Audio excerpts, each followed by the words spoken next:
नहीं नहीं, रामचरितमानस बंद नहीं होना चाहिए। जी, रामचरितमानस का वो हमारे हिसाब से बैन नहीं होना चाहिए। रामचरितमानस जो किताब लिखी गई है उसको कोई भी बैन नहीं कर सकता।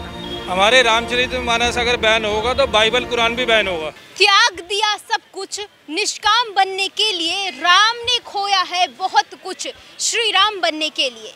और आज इस विषय पर हम चर्चा इसलिए कर रहे हैं क्योंकि अभी भले ही 2024 के चुनाव में बहुत समय बाकी है, लेकिन उससे पहले ही सियासी दलों ने हिंदुत्व को, सनातन धर्म को निशाने पर लेना शुरू कर दिया है। जी हाँ, सही समझा आपने। हम बात कर रहे हैं यूपी के मंत्री स्वामी प्रसाद मौर्य की, जिन्होंने हाल ही में रामचरितमानस को लेकर बेहद शर्मनाक बयान दिया है। अपने बयान में उन्होंने कहा कि इस पुस्तक को बैन कर देना चाहिए। इतना ही नहीं, उन्होंने रामचरितमानस को लेकर कई विवादित टिप्पणी दी है। लेकिन ये सब यही नहीं रुका, ये मामला सिर्फ यही का नहीं है। हम बिहार की बात करें तो बिहार के शिक्षा मंत्री ने भी एक ऐसा ही शर्मनाक बयान दिया है। उसके और पीछे अगर हम जाएंगे तो कर्नाटक के केस, जो एक रिटायर्ड प्रोफेसर हैं, उन्होंने भी एक शर्मनाक बयान दिया है। तो अब हम इस पूरे मुद्दे पर बात करेंगे। कनॉट प्लेस में मौजूद हैं इस वक्त और हनुमान मंदिर के पुजारी जी से बात करेंगे कि वो इस पूरे मुद्दे पर क्या सोचते हैं, उनका क्या कहना है। इस तरह जो हर बार सनातन धर्म पर टिप्पणी की जाती है, इसको कैसे रोका जाए। चलिए नेहा जी, आपको चैनल को बहुत ढेर सारी शुभकामनाएं। पहला नंबर आपने बताया कि मंत्री जी, एक्स मंत्री कह सकता हूँ मैं, उनको संबोधन कर सकता हूँ। ऑलरेडी क्या बसपा सरकार में अध्यक्ष हुआ करते थे, फिर वहाँ जब उनका दाल नहीं गला तो फिर बीजेपी में कुछ दिन के लिए रहे। वहाँ जब दाल नहीं गला तो ऑलरेडी क्या है, फिर सपा में चले गए। तो ऐसे महामंत्री जी को मैं महामंत्री से संबोधन करूँगा। और हमारे सत्य सनातन धर्म में रामचरितमानस पर उंगली उठाने का मतलब कि अपने ऊपर स्वयं उंगली उठाना है, अपने ऊपर कीचड़ डालने बराबर होता है। जब तक स्वयं किसी चीज़ का नॉलेज न हो और पढ़ाई न किए हो, हम तो कहते हैं ऐसे मंत्री जी को, या कोई ऐसे ऑलरेडी शिक्षा मंत्री जी को बिहार के, या आप जैसे बताया कि बैंगलोर में कोई ऐसे, उनका भी विनम्र निवेदन करूंगा कि एक बार रामायण को स्वतः पढ़ें। उसमें क्या रस है, उसमें जब राम जी का वर्णन है, इसमें कि भगवान प्रभु का वर्णन दिया, इसमें कुछ ऐसा कुछ नहीं लिखा हुआ है। हनुमान, देखिए उसमें 8 कांड है, एक एक कांड को अगर पढ़ेंगे उनको लगेगा हाँ यार कोई चीज़ पढ़ेगा। भाव से पढ़िए उसको, जब भाव से पढ़ेंगे अपने अंदर ही निकलेगा, आँख से आंसू आने लगेंगे। और हनुमान जी का वर्णन किया सुंदर कांड में कि हमें मनुष्य तन में सुंदर कैसे बनना चाहिए। तो राम जी के बारे में हर एक चीज़ का वर्णन किया गया हुआ है। तो इन्होंने ये कहा है अपने बयान में कि इसमें पिछड़ी जाति है, SC ST, इन सभी का, दलितों का अपमान है। तो इस पर मैं आपसे पहले बता देता हूँ, हमारे रामचरितमानस को लिखने वाले कौन थे? वाल्मीकि जी महाराज सबसे पहले लिखे हुए हैं। तुलसीदास जी महाराज ने उसको संशोधन किया, उसको हिंदी में, वाल्मीकि जी ने संस्कृत में लिखा हुआ है और तुलसीदास जी ने उसको हिंदी में लिख कर करके, ताकि सरल हो जाए, लोग उसको सभी पढ़ सकें। पहले उनकी मानसिकता यही दर्शाता है, जब तक किसी चीज़ को पता न हो, ऐसे स्वामी प्रसाद का पहले स्वामी उनका शब्द हटाना चाहिए। ऐसे स्वामी जी का स्वामी शब्द हटा कर करके सिर्फ प्रसाद रख दो, उनको सिर्फ प्रसाद के रूप में उनको बांटते रहिए तो अच्छा रहेगा। उनकी जितनी मानसिकता है, इंसान की अपनी मानसिकता होती है। हमारा कुछ लोगों के, आप जब आपने बताया 2024, हमें यहाँ 23-24 की बात नहीं है।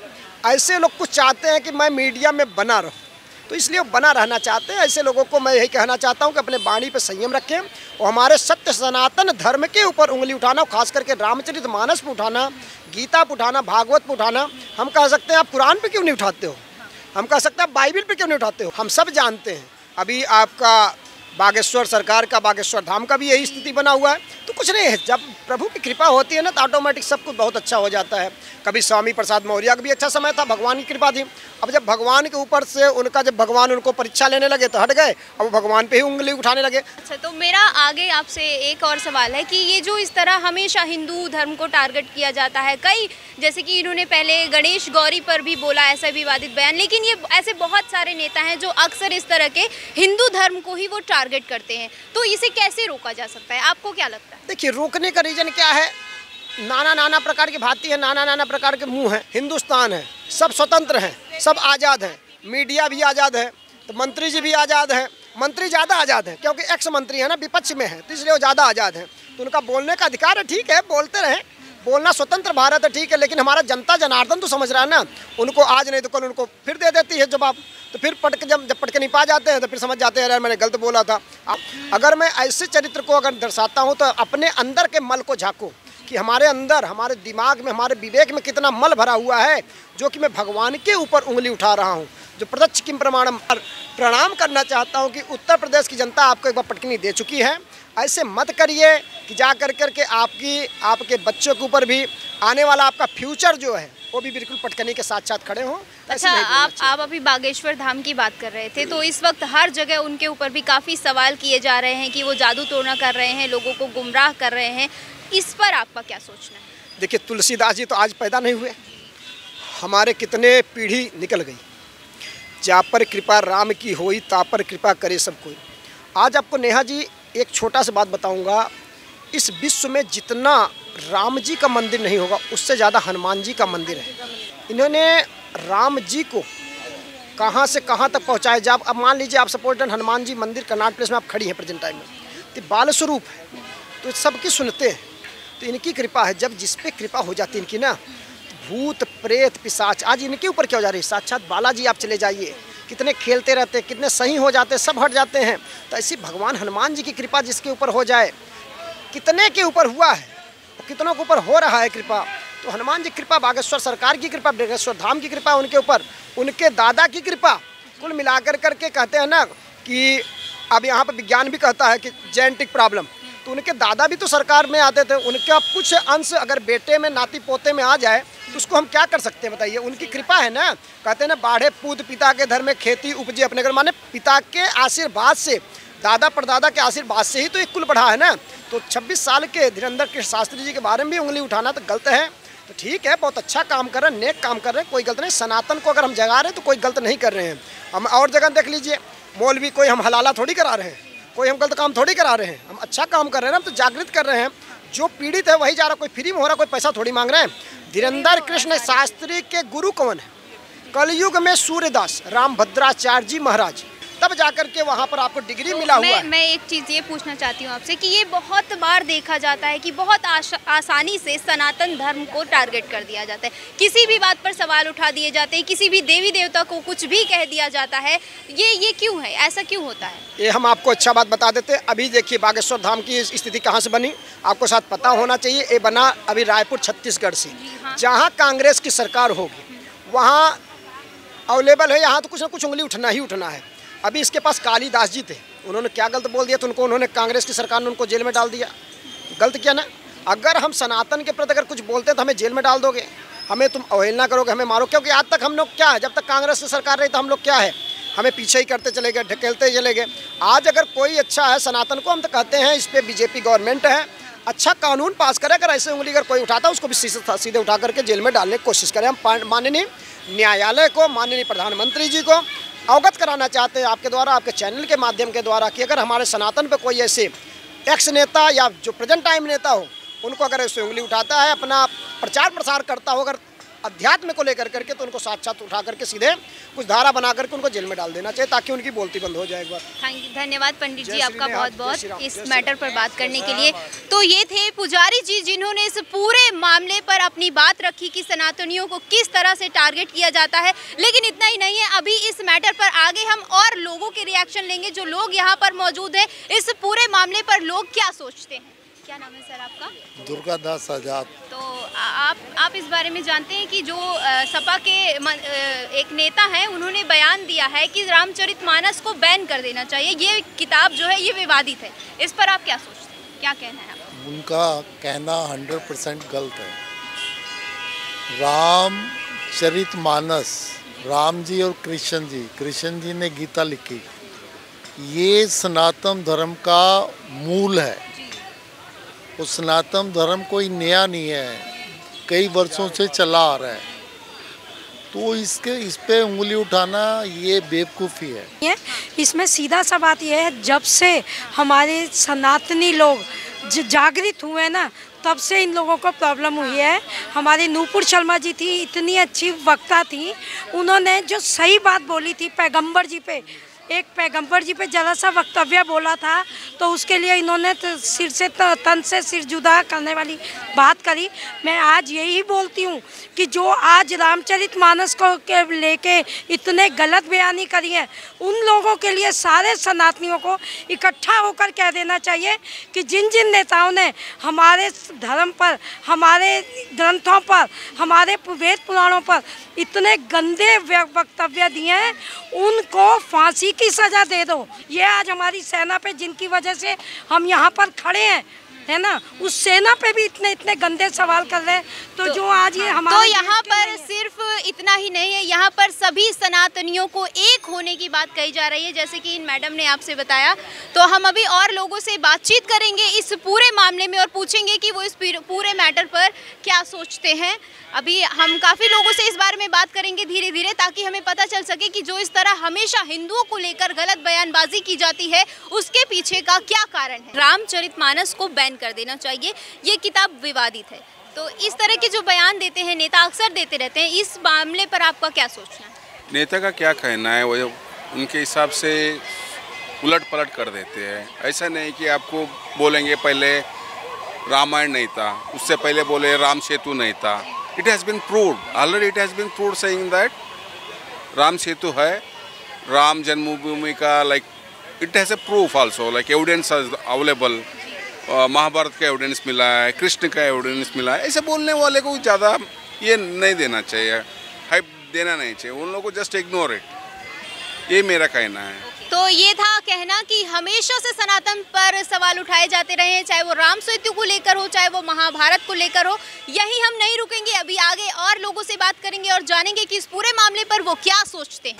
आप क्या कहेंगी मैम इस पर? नहीं बंद होना चाहिए। हाँ, आपने पढ़ी है रामायण? हाँ पढ़ी हूँ, ब्राह्मण हूँ, पढ़ी हूँ। देखिए, सबसे पहले तो मैं ये कहना चाहूँगा, जिसने रामचरितमानस के बारे में बोला हो, कोई भी नेता हो और देश का कोई भी आदमी हो, भारत देश का, क्योंकि रामचरितमानस के बारे में उन्हें ज्ञान ही नहीं है कि रामचरितमानस है क्या। क्योंकि जैसे किसी ने 2 लाइन पढ़ ली, आप जैसे स्टूडेंट हो 2 लाइन पढ़ ली बुक की, तो पूरी बुक तो आप रीड नहीं कर सकती। इसी प्रकार से रामचरितमानस की यदि किसी ने 1-2 चौपाई पढ़ ली तो ज्ञाता नहीं बन जाएगा। मनुष्य का जो जीवन है, तो जैसे परमात्मा जन्म देता है ना, तो यदि परमात्मा से आदमी विमुख होता है तो रामचरितमानस में ये भी लिखा है कि राम जो परमात्मा से विमुख हो करके जाता है, जैसे भगवान शिव ने रामचरितमानस में कहा गया है, शंकर विमुख नहीं तो ही, तो जो शिव जी से विमुख हो और जो राम जी से विमुख हो, दोनों को घोर कष्ट प्राप्त होता है। तो कहीं ना कहीं ये लोग अपने कर्मा बना रहे हैं और इसी की यातना भोगते रहते हैं। कलयुगी सुख में कुछ नहीं रखा। अरे मैडम, हमने क्या बोलना है, हमने तो इतना मालूम है कि उनको सज़ा मिलनी चाहिए, ताउम्र उनको जेल में रहना चाहिए। उनको पता चले कि रामचरितमानस के बारे में बयान देने पर, हिंदू हैं वो और उनको हिंदू के ज्ञान ही नहीं है, उन्हें कोई कांड ही नहीं है। उनको कितने कांड हैं उसमें, रामचरितमानस में, उनको एक ही नहीं पता होगा कि अयोध्या कांड और बाल कांड, सुंदर कांड, उनको किस चीज़ का ज्ञान नहीं है।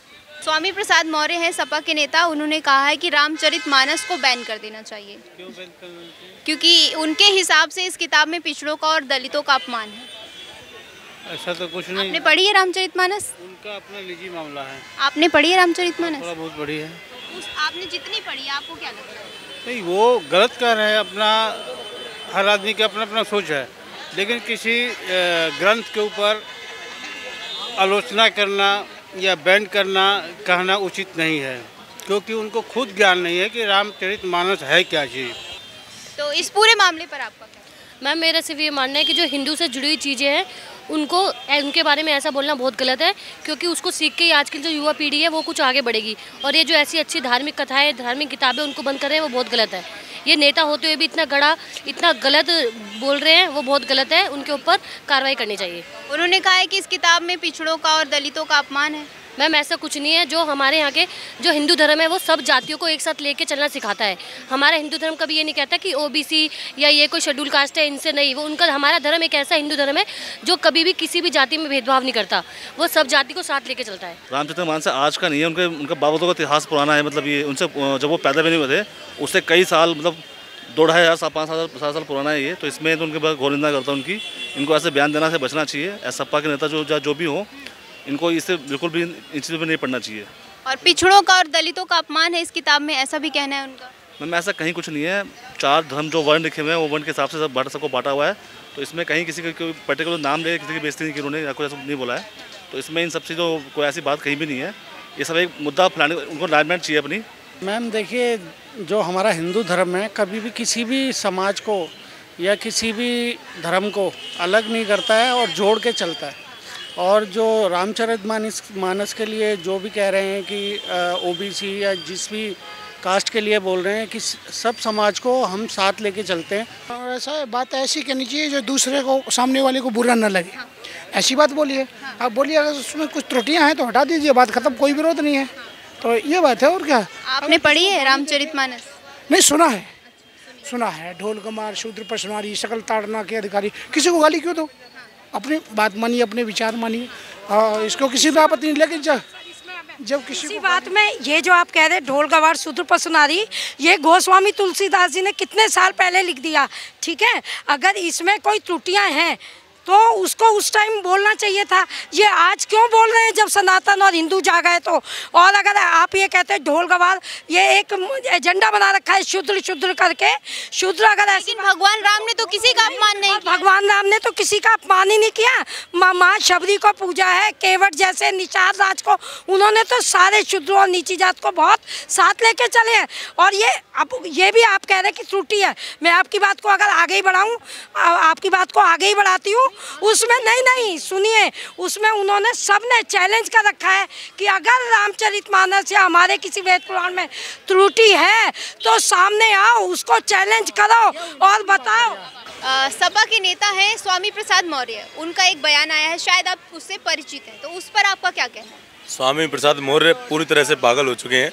जब से जनता ने उनको हरा करके भेजा है, जिस विचारधारा से वे आते थे, कहीं ना कहीं उस विचारधारा के खिलाफ उनकी मानसिकता बन चुकी है।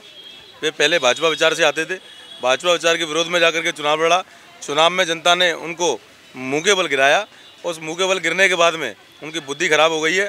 तब से लेकर अब तक वो कहीं ना कहीं उस भाजपा विचार, संघ विचार, हिंदुत्ववादी विचार के विरोध में हमेशा से बोलते आए हैं। और आने वाले समय में शायद जनता इनको जमानत जब्त तक कराने का काम करेगी और तब जाके इनकी बुद्धि। उनका कहना है कि रामचरितमानस में पिछड़ों का और दलितों का अपमान। बिल्कुल कहीं भी। मैं आपको बता देना चाहता हूँ, मैं भी थोड़ा बहुत कभी कभार रामायण पढ़ता हूँ और मेरे घर में भी रामायण पढ़ी जाती है। मेरे बड़े बुजुर्ग सब रामायण पढ़ते हैं। रामायण में कहीं भी उल्लेख नहीं है। हम सब वर्गों में विभाजित किए गए, कर्म के आधार पर वर्ग दिया गया।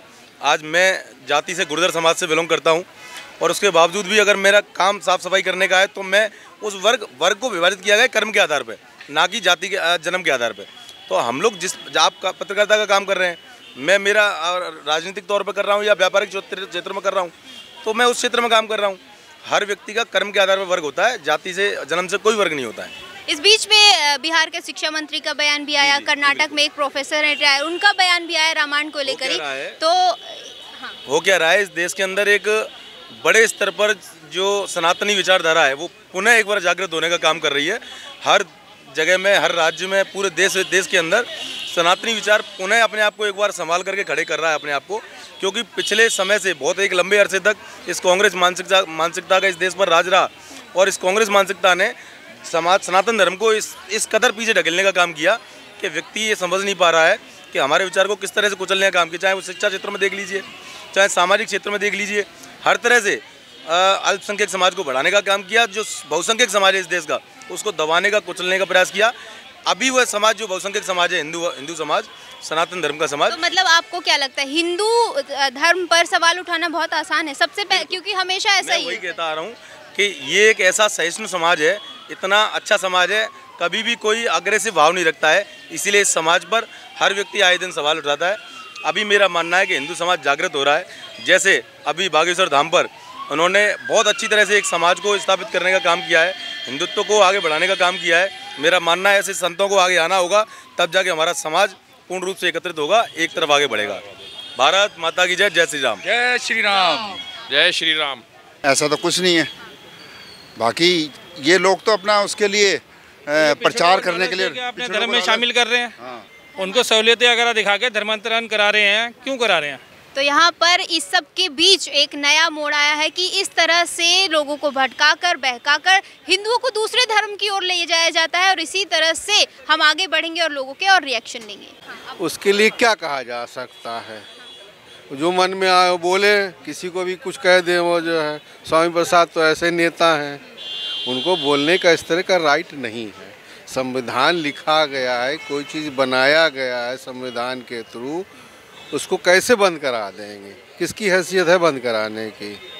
चाहे दलित हो चाहे समान हो, कौन बंद करेगा? जो ग्रंथ लिख गया है, पुरानी किताबें लिखी गई हैं, पता नहीं कै साल से लिखा गया है वो ग्रंथ। अगर उसमें आपत्तिजनक कोई टिप्पणी लिखी हुई है तो उसको हटा देना चाहिए, उसमें क्या बुराई है? अगर नहीं है तो ठीक है, कोई दिक्कत नहीं। आपने पढ़ी है रामचरित? पढ़ी नहीं है, मैं तो जैसे पता लगा कि जैसे उसके अंदर आपत्तिजनक मतलब कुछ है टिप्पणी दलितों के खिलाफ या किसी के पिछड़ों के खिलाफ, तो मतलब वो निकल जानी चाहिए, उसके अंदर से वो लाइन हटा दें, ज़्यादा बेहतर है। ना दलितों का अपमान होगा, ना किसी को दिक्कत होगी, उसमें कोई परेशानी नहीं। तो इस तरह के जो बयान आते हैं इससे लोगों की आस्था जो है कितनी आहत होती है? अगर आहत होती है, आस्था आहत होती है, इसीलिए मतलब ये ठीक नहीं है टिप्पणी जो करना, लेकिन अगर उसके अंदर गलत लिखा हुआ तो उस लाइन को हटा दें, कोई आपत्ति नहीं है उसमें। तो सपा नेता स्वामी प्रसाद मौर्य का एक बयान जिसने सियासत में तो भूचाल लाया ही, लेकिन वो सियासी लोग हैं, हम उस पर नहीं जाएंगे। और यहाँ पर हमने बात की तमाम आम लोगों से जिनके हमने इस बारे में पूछा कि उनकी भावनाएं कितनी आहत होती हैं या फिर इस किताब को लेकर दिए गए विवादित बयान को लेकर उनका क्या सोचना है। यहाँ पर कई तरह के रिएक्शन सामने आए। कुछ लोगों ने कहा कि अगर किताब में कुछ विवादित है, रामचरितमानस में कुछ विवादित है तो उसे हटा देना चाहिए। लेकिन यहाँ पर कई ऐसे लोग भी आए जिनके गुस्से का कोई ठिकाना नहीं रहा। कुछ लोगों ने सपा के जो नेता हैं उनके लिए फांसी तक की मांग कर दी, तो कुछ लोगों ने इसी पर आगे बढ़ते हुए उनके लिए जेल की सजा जैसे कई चीज़ों के बारे में यहाँ पर हमने लोगों से बात की। लेकिन इसी तरह की तमाम खबरों के साथ हम आगे भी आपके लिए हाजिर रहेंगे। दिल्ली से कैमरा पर्सन दीपक के साथ मैं नेहा विश्वकर्मा।